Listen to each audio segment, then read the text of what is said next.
일상생활 속의 과학 이야기를 재미있고 친절하게 풀어드리려 나왔습니다. 안녕하세요. 광마더 한선아입니다. 박사님, 오늘은 손님이 한 분 와 계시는 것 같아요. 어떤 이야기를 하시려고 이렇게 준비를 해주셨어요? 오늘은 제 본업 이야기를 한번 해보려고 합니다. 그래서 그 이야기를 조금 더 자세하고 친절하게 풀어드리기 위해 저희 한국과학기술정보연구원에서 손님을 한 분 모셨습니다. 네, 안녕하세요. 키스티 슈퍼컴퓨팅 응용센터 나노 소재팀에서 근무하고 있는 서상재라고 합니다. 네, 만나서 반갑습니다. 두 분께서 일하시는 곳이 이제 한국과학기술정보연구원, 쉽게 말해서 키스티잖아요. 근데 사실 방송을 보시는 분들 중에는 키스티에 대해서 잘 알지 못하시는 분들도 많을 것 같아요.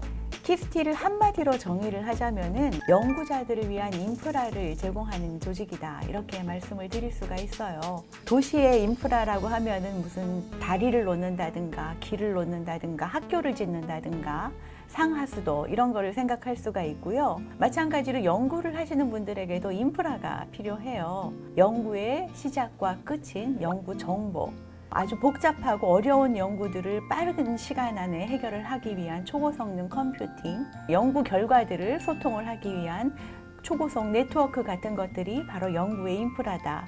한국과학기술정보연구원은 바로 이 연구 인프라를 제공하는 곳입니다. 제가 속해 있는 국가 슈퍼컴퓨팅 본부에서는 슈퍼컴퓨팅 인프라를 구축을 하고 관련 핵심 기술들을 개발을 하고, 그리고 이런 인프라들을 아까 말씀하신 연구자들이 사용하기 편하도록 서비스를 하고 있는데, 그중에 이제 저는 슈퍼컴퓨터를 사용을 해서 좋은 연구 성과를 낼 수 있도록 슈퍼컴퓨팅 응용 연구들을 수행을 하고 있습니다. 사실 슈퍼컴퓨터는 저희 키스티 말고도 여러 곳에 있죠. 기상청에도 있고 뭐 개인 기업체, 큰 기업체도 슈퍼컴퓨터를 보유를 하고 있는데요. 키스티에서 보유하고 있는 슈퍼컴퓨터는 연구자들이 원할 때 누구든지 와서 신청해서 사용을 할 수 있는 곳이에요. 그래서 인프라라고 말씀을 드릴 수가 있는 거죠. 본격적인 이야기 시작하기 전에 구독과 좋아요. 부탁드립니다.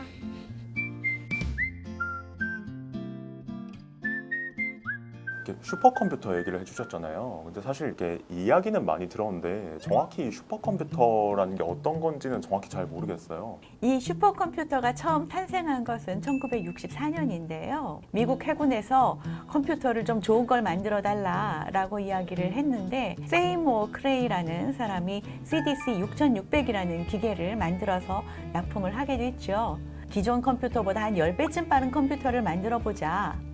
그러면은 이 정도 되면 우리가 이 컴퓨터는 좀 슈퍼컴퓨터라고 불러야 되지 않을까? 그래서 슈퍼컴퓨터라는 이름을 갖게 되었다고 해요. 근데 한 10배쯤 정도 빠른 컴퓨터라고 하셨잖아요. 근데 그게 벌써 몇십 년 전 얘기인데, 그럼 그때 만들어진 슈퍼컴퓨터를 지금도 슈퍼컴퓨터라고 말할 수 있어요? 지금 우리가 핸드폰을 사면 몇 년만 지나도 그게 구형이 돼버리잖아요.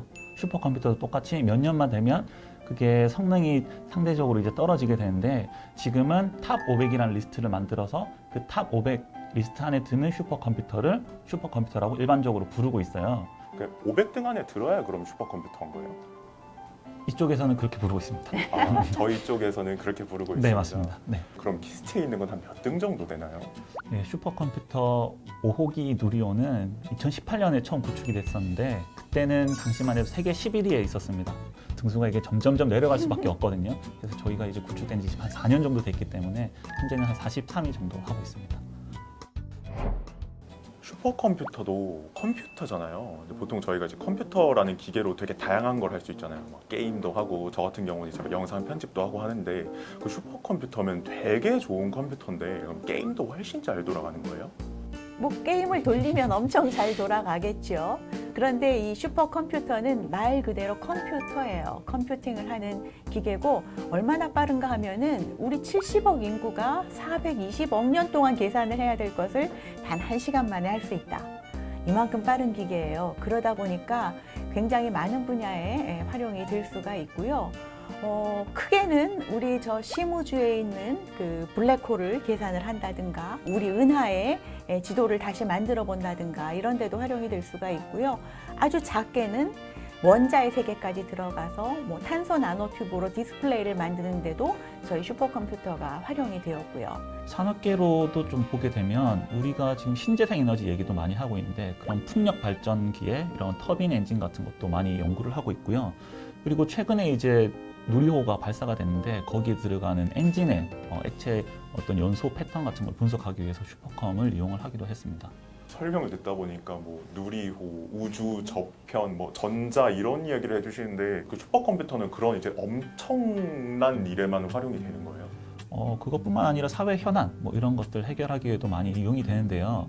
최근에 가장 큰 국가적인 이슈, 세계적인 이슈라고 하면 코로나19일 텐데요. 그 코로나19를 어떻게 슈퍼컴퓨터를 이용해서 좀 해결해 볼 수 있지 않을까 해서 제가 2020년도에 슈퍼컴퓨터를 이용해서 관련된 이제 약물들을 조금 스크리닝을 해서 어떤 약물이 코로나를 억제하는 데 좀 도움이 될까 하는 연구를 수행하기도 했었습니다.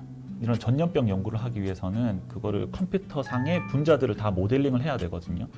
그러면은 이럴 때 필요한 원자들이 뭐 수억 개까지 들어갈 수 있는데 이런 계산을 하기 위해서는 슈퍼컴퓨터가 반드시 필요합니다. 여러분 가지고 있는 집에 있는 컴퓨터로 하면 몇십 년이 걸릴지도 모릅니다. 그래서 저희 슈퍼컴퓨터를 통해서 그런 계산들을 굉장히 빠르게 해냈고요. 그리고 실제 이런 거를 다 실험으로 한다 그러면 저희가 볼 수 있는 어떤 정보에도 제약이 있는데 저희 슈퍼컴퓨터를 이용하면 원자들이 실제 어떻게 움직이는 것까지 볼 수 있기 때문에 훨씬 많은 정보들을 제공한다고 할 수 있겠습니다. 그러면 이게 이야기를 듣다 보니까 보통 슈퍼컴퓨터가 활용되는 영역은 이렇게 엄청난 양의 자료가 필요한 그런 영역들인 것 같아요.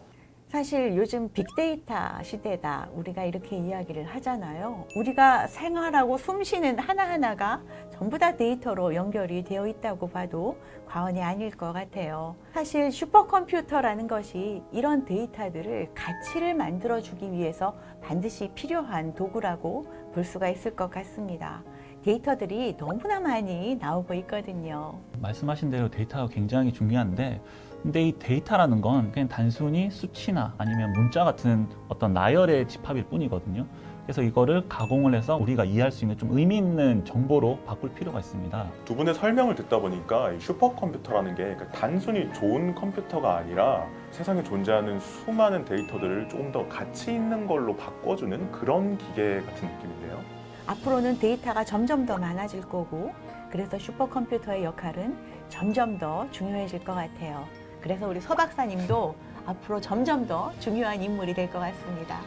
네, 저도 지금 슈퍼컴퓨터가 아까 말씀드린 대로 굉장히 많은 활용 분야가 있는데 점점 더 이제 가상현실, 메타버스, 스마트팜 뭐 이런 컴퓨터상의 이런 가상현실들을 만들어내는데 많이 이용이 되고 있는데요. 아마 우리 슈퍼컴퓨터도 그렇게 해서 우리 삶을 좀 더 윤택하게 하는데 갈 것 같고요. 저는 슈퍼컴퓨터가 상상을 현실로 만들어주는 도구라고 생각을 합니다. 왜냐하면 우리가 일상생활에서 이렇게 실험해 볼 수 없는 것들을 슈퍼컴퓨터를 통하면 할 수 있거든요.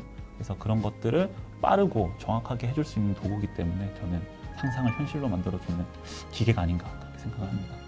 오늘 손님으로 모셔서 저도 참 좋았고요. 다음에도 기회가 되면은 이처럼 많은 연구를 하시는 분들을 모셔서 같이 이야기를 나눌 수 있으면 좋을 것 같습니다. 오늘 준비한 이야기는 여기까지입니다. 다음에는 또 재미있고 유익한 이야기로 찾아뵙겠습니다. 고맙습니다.